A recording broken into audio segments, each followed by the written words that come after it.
Welcome back to the podcast. It's episode 16, Attack for 20. I'm joined by special guest, Brodie Spurlock. Hey, how's it going, everybody? So I brought Brodie because I wanted to do a recap of the Battle Hardened in Columbus, Ohio. Brodie made top 8, or as somebody else on Twitter, I think it was Flake who wrote that it was Brodie's house. Uh, You cut out the awkward pause there. what are your thoughts about top 8 being called Brodie's house? I don't know. I've had a good month. The last couple of weeks, I don't know. I've been running hot. Nice. Yeah, so today's main topic is we're going to be talking about bluffs. But before we talk about the battle hardened and bluffs, I wanted to first remind everyone to please rate our podcast on rate this podcast /A420 podcast. That's the letter A, the number is 420 podcast. That's ratethispodcast.com /A420 podcast. I think a couple of people a while back left some reviews on Apple Podcasts reviews, but if we accumulate a bunch of cool reviews, we'll read them, or even funny ones. We'll read them on a future episode. All right, let's first talk about the Battle Hardened that we were both at. Yeah, it was a really cool event. Yeah, the first thing is the meta breakdown. I think Fi and Icelander were by far the most represented decks, accounting for a little bit under half the room. Yeah, I believe out of 130 players, about 30 were on Fi. Yeah, I think it was like high And 20, like 28, and then like 21 or 22 on Icelander. that sounds right. The top 8, like you would have thought that the top 8 would have been similar to some of the other Battle Hardens where it's like a lot of Fis in the top. But actually, I think a lot of the people in Columbus were kind of prepared for that matchup, and the top 8 was actually quite diverse. Yeah, it was one of the coolest top 8s we've seen in a while. It was 2 Eyes and 2 Oldens.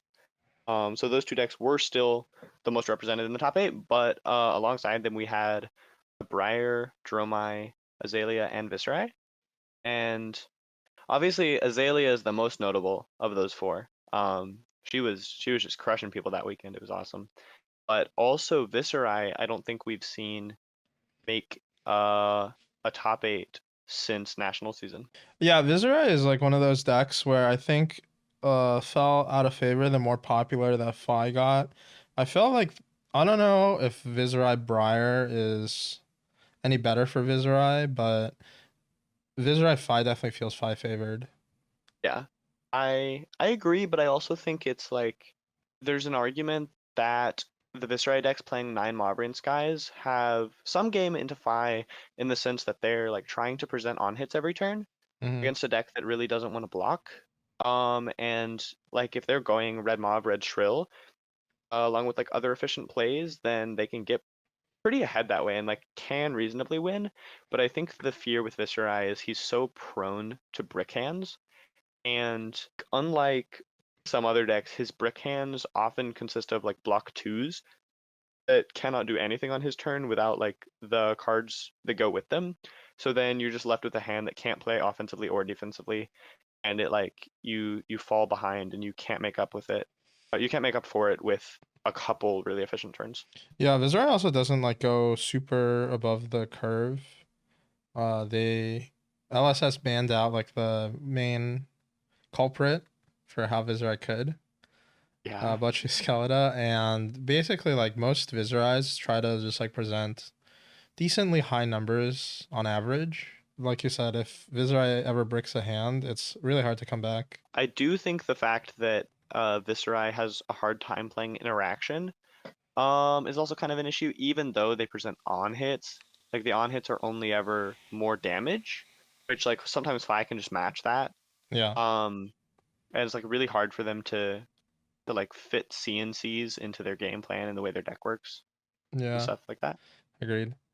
Let's talk a little bit about Azalea, and I think in general, this is something that I've noticed at the previous events that I've been to, that since the national season and they updated the ban restricted or the ban suspended list by banning Pulsive Eisenloft from CC. In general, a lot of people have been preparing against Phi as what they think is the either the most represented deck or the best deck in the format. Yeah, I think there are a lot of heroes right now that are tier 1.5 or tier 2 or lower that have an arguably very strong Phi matchup. I think people have been trying to do that with Bravo and Dorinthia and Azalea also. Like really target Phi, even though those decks struggle into some of the other tier 1 decks, which is like a valid approach. Um, but Azalea, for example, has, from what I hear, just like an atrocious Oldhim matchup. Yeah, I think a lot of these kind of like counter decks will have at least like one matchup that they struggle against in the top of the end, in the top, like the highest tier of the meta, which is kind of why they're tier two decks to begin with. I think another deck that kind of fits this mold is the Tree Frog Dash, like super defensive. That deck is really good against Oldhim, but it just kind of struggles against Fi. Yeah, and I So think it yeah, go ahead. struggles against Phi so much that like recently the people who are playing it are off of it because it's just unreasonable to take it to an event if you expect Phi to be the most played deck. Yeah. So it's kind of interesting how the meta has developed in this way. I remember that, bro, did you play during Monarch meta? No, I started during Tails. Yeah, so during Monarch meta, Chain was basically the de facto best deck. Uh like I think by far. Uh and one of the main kind of culprits for that was because other decks didn't really have a way to put together numbers as well as Chain did.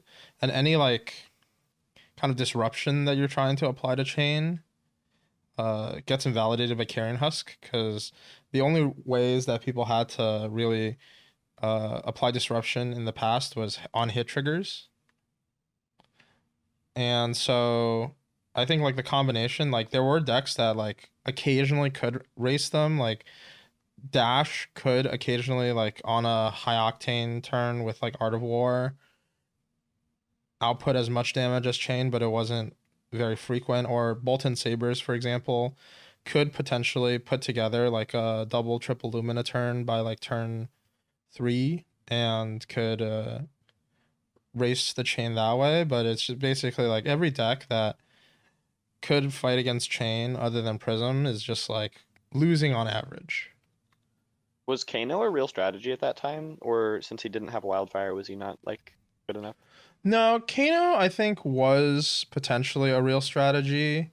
I think that because Chain had access in the deck to Ebb and Fold plus AB2, that it was unrealistic that Kano could beat Chains. But Fair. at that time, the game was also very underdeveloped, so it's hard to say. I think like now, if you took like if we were to replay that meta, it would probably be like even more polarized.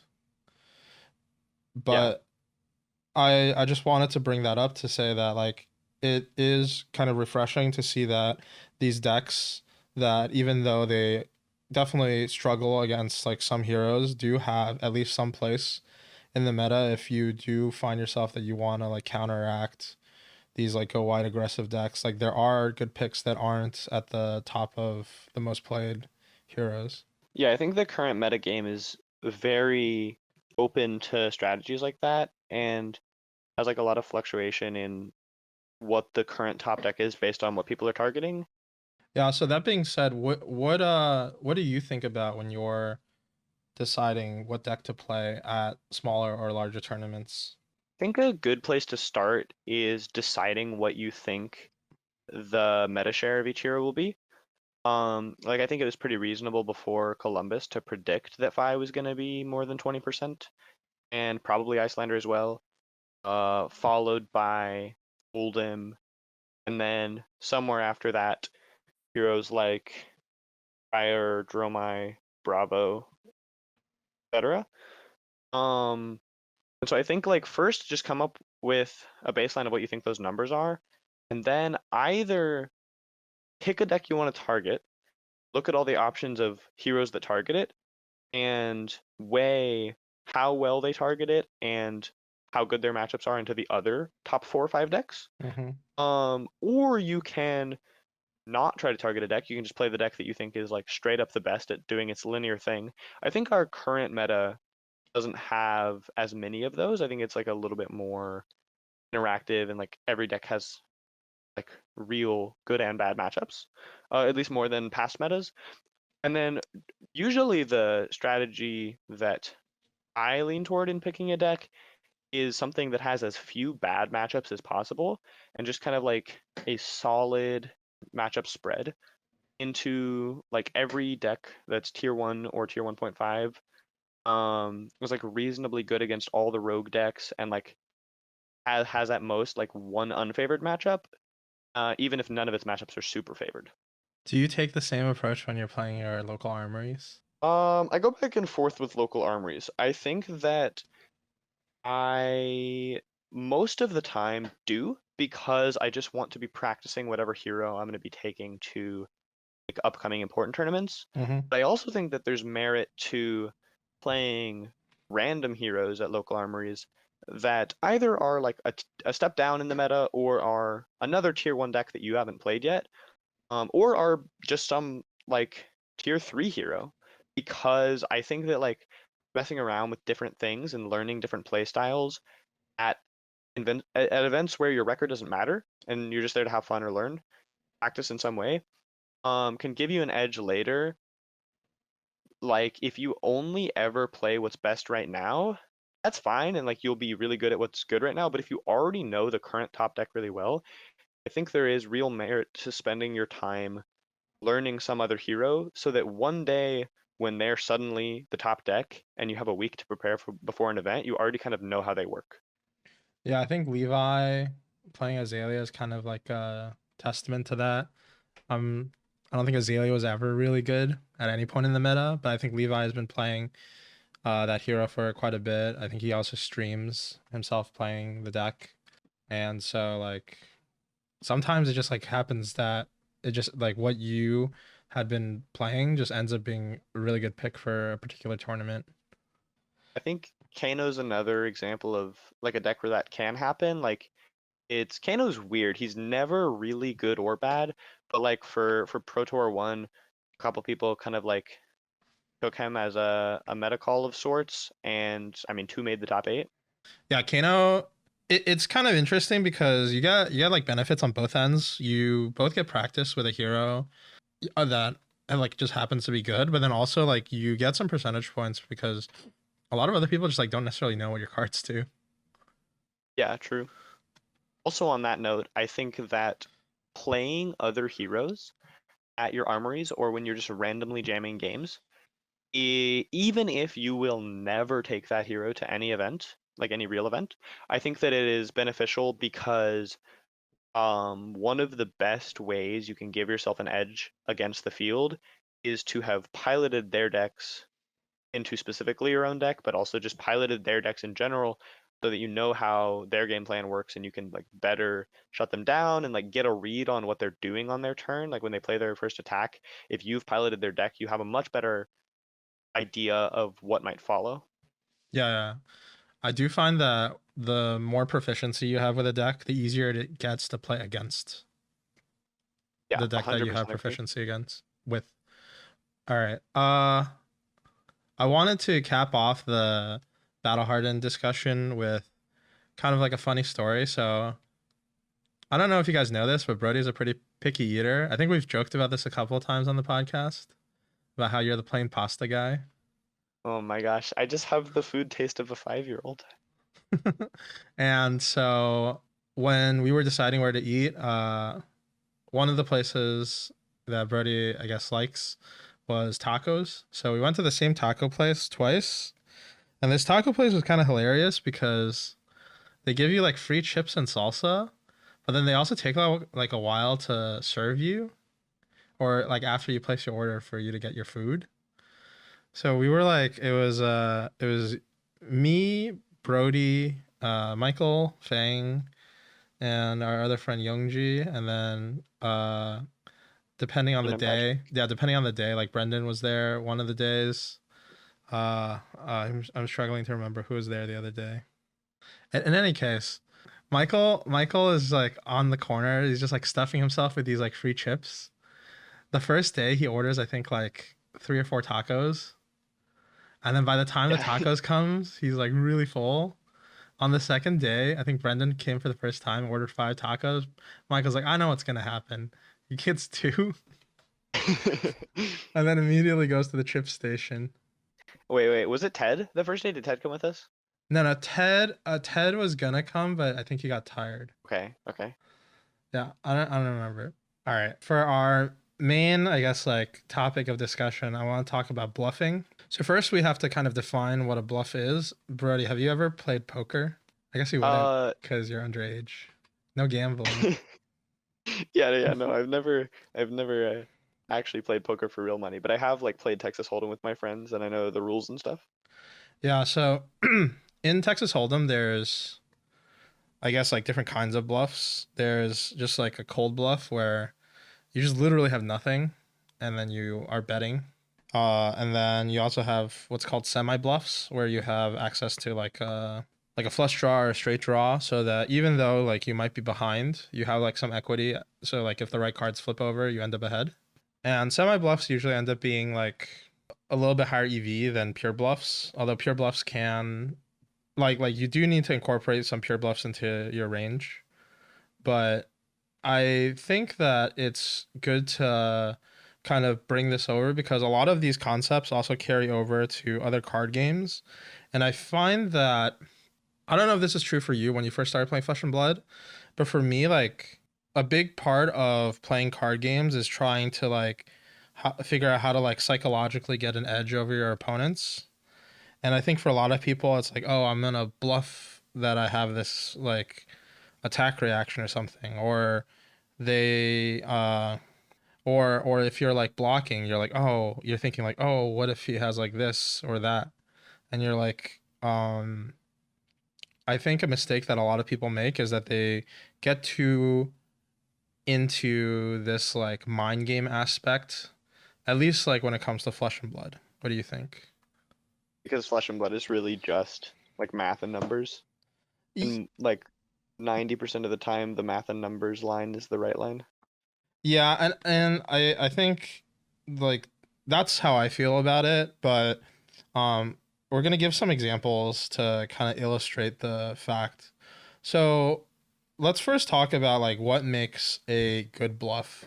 So a good bluff has to like it has to have a couple of components. One, your opponent has to not really want to play into it, or sorry, not, has to like not want to like call your bluff. Like they want to play into it.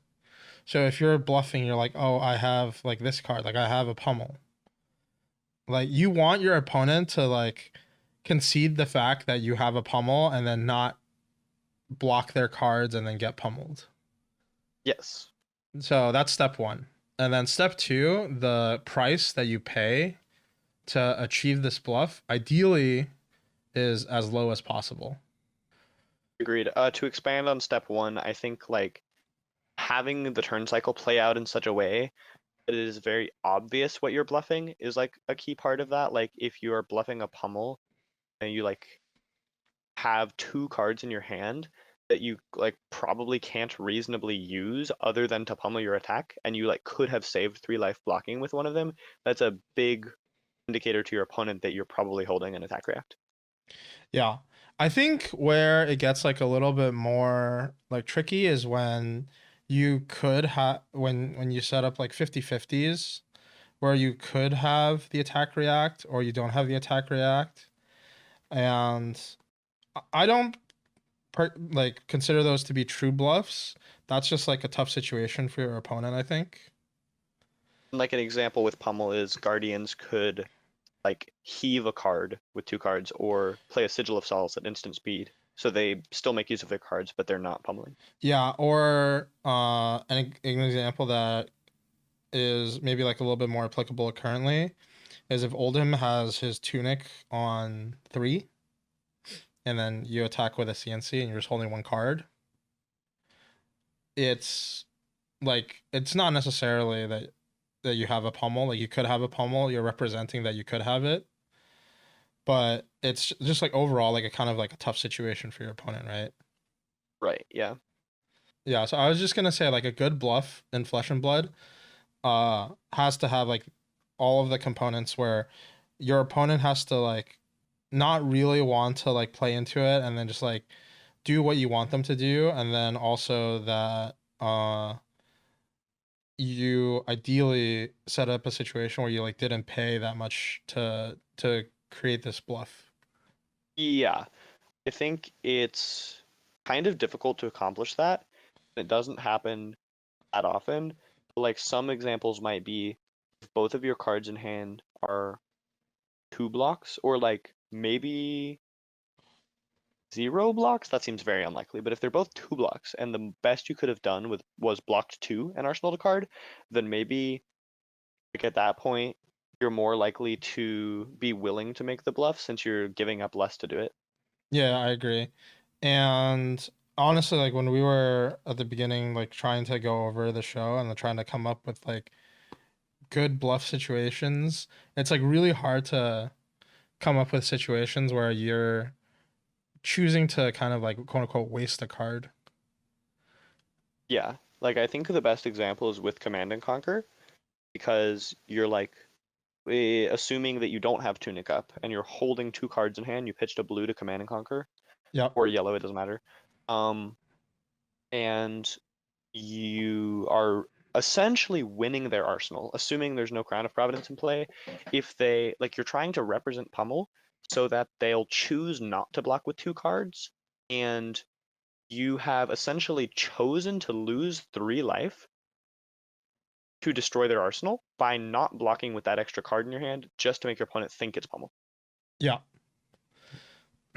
And let's just walk through that situation in a little bit more detail to if you find it hard to follow.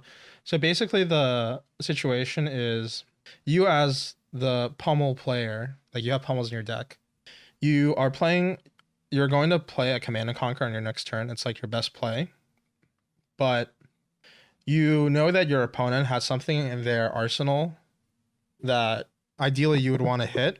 Your opponent has the capability to like 2 card block the command and conquer, and you don't want them to block their cards because you don't want to trade just like the command and conquer for 2 cards of theirs, because then that's an even trade. In this situation, maybe there's like a card that you just like can't really utilize, like a So Tomorrow Blue or something.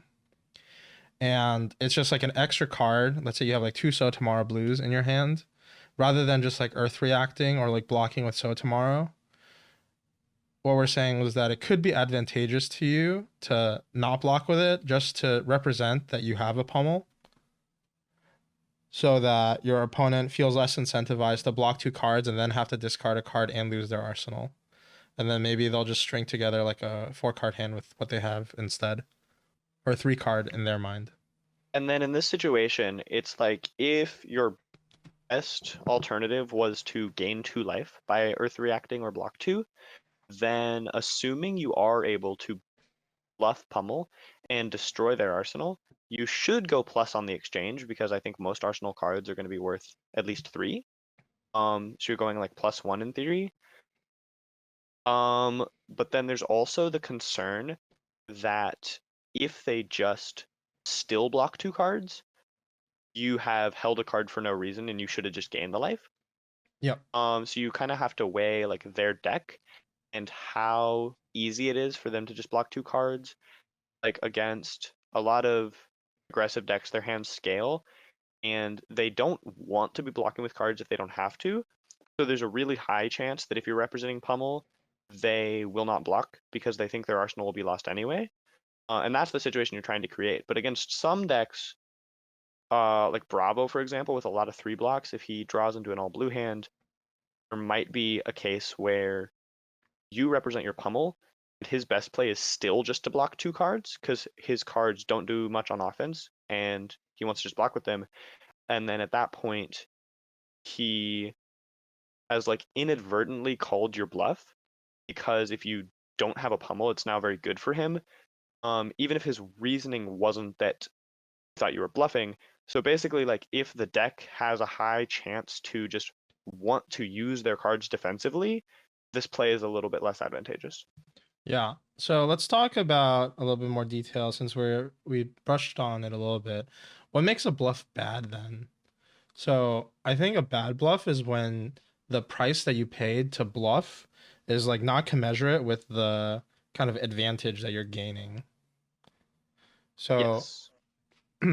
let's talk about an example. So back to the CNC example. You're playing against Phi, right? And you have the opportunity to either block 3 or you can not block and you're representing a pummel on your CNC, right? Even if the Phi Arsenal card is very good, most of the time they don't really want to block your CNC anyways, especially if they're going to get pummeled, because they have so many 2 blocks in their deck that they're giving up like every time you block with a 2 block, you are giving up like the difference between how much it would attack for and its block value.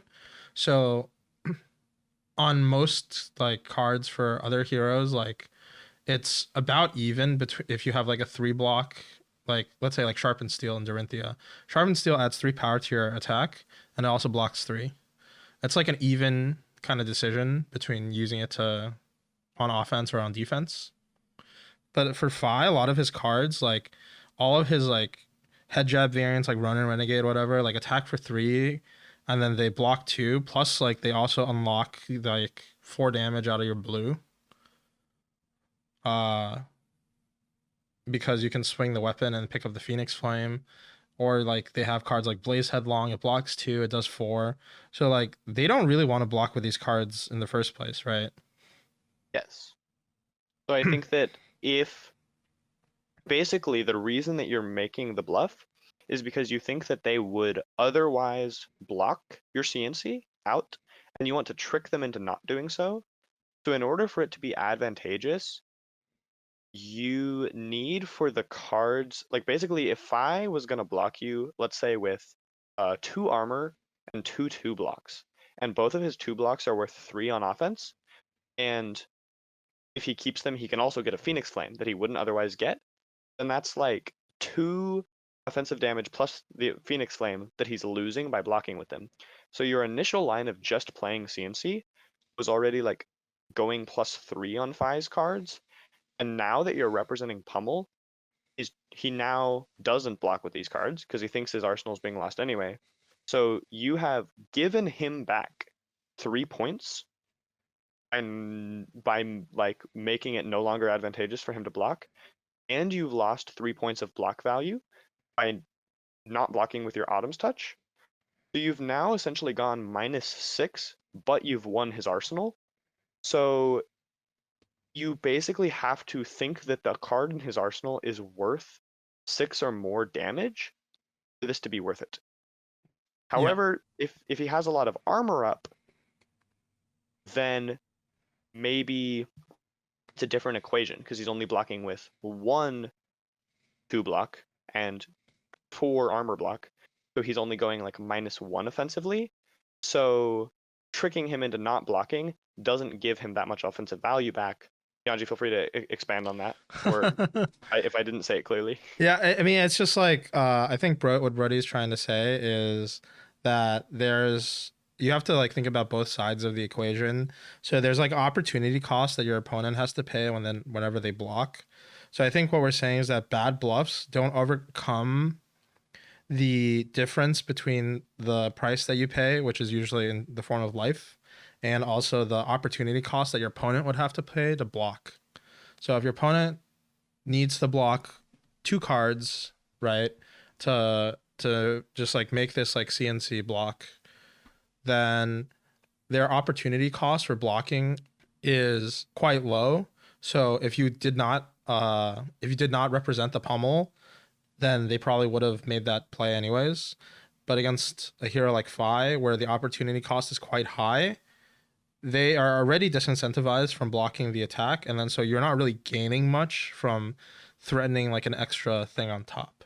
I wanted to just like first list some examples of bluffs that kind of make sense, or like they're not like really, I think of them more like 50-50s, but like if you're playing Dorinthia, for example, a classic one is, do you have a twinning blade or do you have a +3? If I attack you with just like a naked dawn blade, do I have a glint the quicksilver, or do I just have like a handful of like things that just add damage, or do I have this is like a little bit less prevalent in Dawnblade Dorinthia, but like if you're playing like a hero that can play stuff like run through, I think Dorinthia can play run through. I think that just targets swords, but Yeah, I think it's target card. then there's also Blade Runner.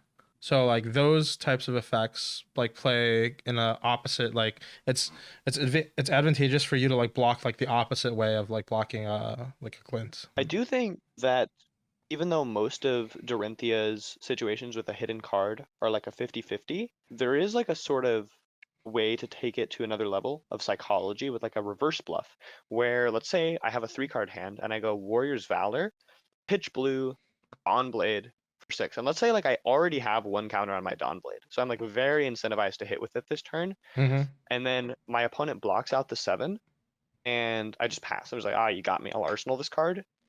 My opponent now has pretty good reason to believe that the card is not a pump spell, like a Mm-hmm. like an Iron Song response. Yeah. And then so you make that play and you probably worst play in general. Like most of the time you just pump there and you swing again, you keep building your counters, whatever. But then later you like give them a false sense of security where you have no cards in hand, you just still have this one card in your arsenal, and they feel confident it's not a pump, and you totally blow them out. Yeah, I guess like in your situation, the part that I think we were struggling with before the show is to find a scenario where it is advantageous for you to take that line anyways. Like it could be like you had the read on your opponent that they have like a D react in their hand. So Hmm. like you block like 7, whatever, like you just like you said, like keep like the pump spell. So then they're like their plan maybe originally was to play a D react when you pump your Dawnblade over with a Warrior's Valor, but you just like knew, and then so the game just like you were already kind of losing in that situation, but now you just like gained like a piece of information, Yeah. like advantage, like an informational advantage over your opponent.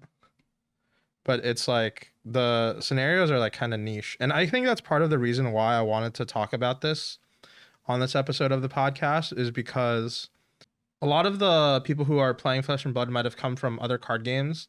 And I think, for example, in we both play Magic the Gathering, like things like bluffing or like playing like a psychology on your opponent is much more prevalent because of how, I guess, like reactive those games can be. A example from Magic is if you're doing creature combat, the creature with the higher power toughness values wins in like a blocking situation. So an example is if you attack your opponent with a creature with 2 power and 2 toughness, if they block it with something that has at least 2 power and greater than 2 toughness, then they just get to eat your card for free. At the same time, it's like a play that I have made many times where I'll just like attack my creatures into my opponent's creatures that are just bigger than it. And the reason is because there exist combat tricks, so things that like boost the power and toughness of your creature that usually cost less mana or like less resources than playing a creature of that size would cost. So you get like a resource and like tempo advantage over your opponent. Those don't like exist really in Flesh and Blood outside of the attack and defense reactions, but I don't think that we're like in a situation where reactions are very good. Yeah, I agree. I think it's like for two reasons. One is there just are a lot more cards in Magic that interact at instant speed in that way. Mm-hmm. And like counter spells as well are a big thing in that game. Um, and also the way drawing cards works in Magic, like if you have four cards in your hand, you are gonna have those four cards indefinitely, and they could be representing anything. So if I like represent a combat trick and I don't have it, it's like whatever. I just like left that I have a combat trick. But in Flesh and Blood, it feels like in all of our situations we're coming up with, you have to go through this like extra tax to make a bluff. Like with the pummel thing, you have to not block with a card you should have blocked with because you're pretending it was a pummel. And then now the way the game works where you draw up to four, you're like only drawing three cards, so you're just wasting value to bluff. So it's like it's a lot less appealing, and the situations have to be way more specific and like meet a lot of conditions for it to make sense. Yeah, I agree. I think that the game of Flesh and Blood, as it is currently being designed and developed, is kind of not favoring that like kind of get your opponent type of play style, and it's more of like understanding what their play sequences are, and then like how to counteract their strategies. But in other games like Magic, like a lot of it is like how can you finagle a situation where you just like have like one card that just like nets you like a crazy advantage because you used it in like a specific instance. And then so like things like bluffs play a lot more of a role, I think. Which kind of what kind of play style do you think you prefer? Between like the more mathematical, like the plus like the odds weighing is like off the top of the deck kind of thing, as opposed to like the bluffing psychological game. Yeah.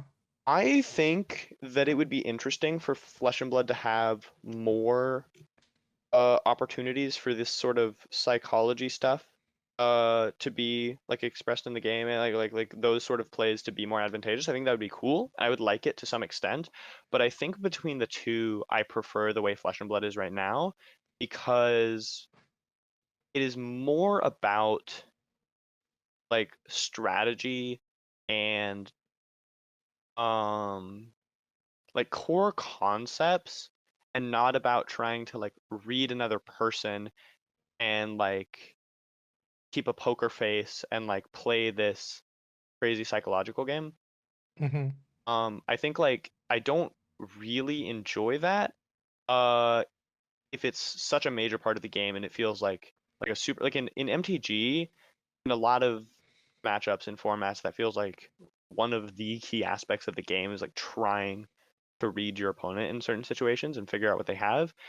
And I would like it to just be an occasional thing that comes up and is interesting to like make that decision and play that way, but I don't really love it as like a key part of the experience. I feel like I enjoy the reading my opponent's aspect of games, but that being said, I think there's a balance. I think when you introduce things like bluffs and such, I think it gives players of more skill levels, I think a not like an edge, but it gives them more play because some it becomes correct to take like suboptimal lines sometimes, you know? And so if you're playing against players that maybe like at the time they didn't find the most optimal line, like you don't know if they're just like if they're bluffing or like what's going on necessarily, right? I agree with that part. I actually think that's one of the things that maybe is better about competitive Magic than competitive Fab. Like, is that um the really good players can gain a lot of edge by like understanding that kind of thing and like when to make suboptimal lines based on what their opponent might have, or like bluffing what they might have. I think there's like a lot of that in competitive MTG, and it would raise the skill ceiling for sure. And I like it for that reason. All right. I think that is kind of a extensive discussion of a topic that I don't really see get discussed that often, at least on Flesh and Blood content.